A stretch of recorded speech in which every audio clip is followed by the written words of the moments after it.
recipient of 2 Pennsylvania Associated Press Broadcasters Association Awards for Excellence, promoting and advancing the craft and microbrew culture in Northeast PA. This is another edition of The Friday Beer Buzz! And the Friday Beer Buzz, powered by Sabatini's Pizza and Sabatini's Bottle Shop and Bar in Exeter. The area's greatest selection of rare, craft, and imported beers, growlers and crowlers, and 37 rotating drafts at Sabatini's Pizza and Sabatini's Bottle Shop and Bar, Wyoming Avenue in Exeter. Good morning, Lindo Sabatini. Good morning. Did you have a good football weekend last weekend? It was great. I saw on And it Facebook continues, update. right? There was some sort of special something you were putting in the tap, and you were all smiles. Oh yeah. I saw that on Facebook, and I'm like, I'm thinking, what are you talking? Because I was on football. Yeah, we. Sorry, yeah, I saw that was last week, and you looked so happy. And it was like a smaller than usual keg, or is that like? That's called a sixtel. That's a 5-gallon keg. But we were able to get some of the best beers in the country, which are very hard to get from Hill Farmstead, and we still have 5 of them on draft. Nice. So see, it's been a folks, fun week. Yeah. I'm not saying you don't smile a lot, but you were all like happier than I've ever seen you. It was like Christmas morning. My friend Shannon took the picture. She made me pose on the table, so I was laughing. It was weird. It was very lay on tables, but yeah. Yeah, very suggestive, and it was a good look. let me tell you, you want to have fun, get to Sabatini's Pizza and Sabatini's Bottle Shop. All right, let's get to Bill from mybeerbuzz.com with all the beer news. Hi, Bill. Hey, happy Friday. Or is it actually, I'm confused, is it actually Thursday? Did we fall back a day today? Oh, God, that would be horrible. We'd all be protesting if that happened. That's day I have 7. traveled out to where we were in the Grand Canyon on one side of the border in Arizona, and then further north of that in Utah, where they don't respect, or they do respect the daylight savings time, and you don't even bother changing the clock. Right. We went to Hoover Dam recently, too, and it's the same deal. When you cross over the dam, you're in Arizona, and you're supposed to change the clocks back an hour, forward an hour. It's terribly confusing. It is.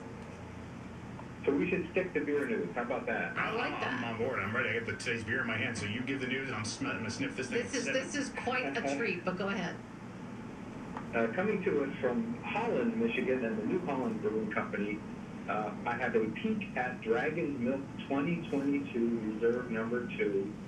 These are highly coveted stouts that people chase down every year. They're becoming more and more widely available, so they're maybe not as hard to get. But this one is Reserve 2. It's a bourbon barrel-aged stout with stroopwafel cookies, coffee, cinnamon, and caramel. And if you've ever been on a flight anywhere in the last 10 years, you know what stroopwafels are. They're those weird, caramely, biscuity kind of cookies that they give you on just about every flight. But so that one must have been inspired on a flight into Holland, Michigan. The beer is 11% ABV, and as always, they will be packaged in 12-ounce bottles, which I think is a good size because they're really strong beers. Also coming to us from Michigan, and Grand Rapids, Michigan this time, Founders Brewing Company has a very famous beer called KBS, that stands for Kentucky Breakfast Out. It's this whole genre of beers that have sort of breakfast-like ingredients in them, and they are making a new one for 2022. It will be part of the Barrel Age series, and it will be called KBS Hazelnut, and it will be a bourbon barrel-aged stout with, you guessed it, hazelnuts. That's a big boy as well, 12% ABV in 12-ounce bottles. And I'm not sure if they're talking sort of Nutella kind of flavor here, but I think that one sounds interesting. KBS anything, that sounds interesting to me. Our bad news of the craft brew news day today is that Stone Brewing Napa facility, don't be confused with their other facilities, Stone Brewing Napa Valley, California, is closing. And it's a really interesting thing to follow because they're calling it a landlord dispute. But it's really way bigger a deal than that. They're involved with COVID, and they're having issues with COVID, and they had to close for some period of time. And they're trying to institute landlord protection where both the tenant and the landlord share some of the risk of closing the doors during COVID. So it's really kind of an interesting angle. They went to court with it, and everybody thinks Stone is the the god of courtrooms because they do tend to win everything they do in court. They lost this one. Ooh. So the judge ruled against them, and as such, they just said, okay, well then we're not safe here. They put a ton of renovations into the building, and they essentially have to walk away. So that's very unfortunate, but with COVID and with the wildfires in the area, it wasn't sustainable anymore. So, and our last piece of news also comes from California and the West Coast, comes from the Paso Robles area, from Firestone Walker Brewing Company. Every year they put out an anniversary ale. And it's kind of a big deal. This is their 20th anniversary, or I'm sorry, 25th anniversary. So it's a big deal already.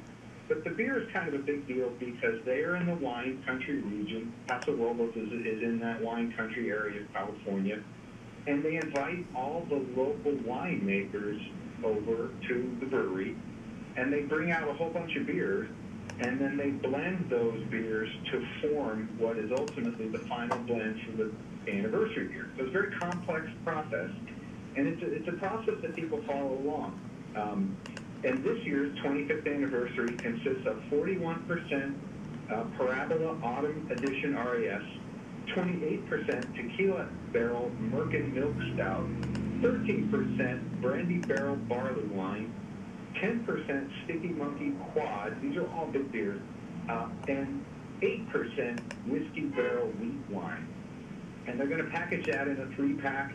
The beer itself is 11.3% ABV, and I'm sure we will get the 3-packs on the East Coast that has complimentary beers. But that 25th anniversary beer is one to chase and one that you definitely need to try. Sounds good. And as always, you can find these on the Breaking News tab on mybeerbuzz.com. Sounds good. All right, so we have a beer in our hands, and this is right up my alley, but this one is thick and rich and delicious. Have you tried it yet, Jason? I have not yet. I was waiting because the smell is like just intoxicating. Drink. Yeah, we are reaching east to Tallinn, Estonia. So today's beer comes to us from Estonia, and the brewery is called Põhjala, and the beer itself is called Must Kuld. Must Kuld. And Must Kuld, and it's a Baltic porter, and Baltic porter is a favorite style of mine. It's a little bit more rich and robust of a porter. They tend to be a little bit stronger, although this one is not. Is this one 8.8%, almost 8% ABV, Linda? Yep, that's it. Good for breakfast. Yeah. And I'll be curious now when you take your first sip. This is 45 IBU, so it is surprisingly hoppy for a big, creamy Baltic porter. Does it taste hoppy to you? No, not really. I don't know what I'm tasting here. It's really...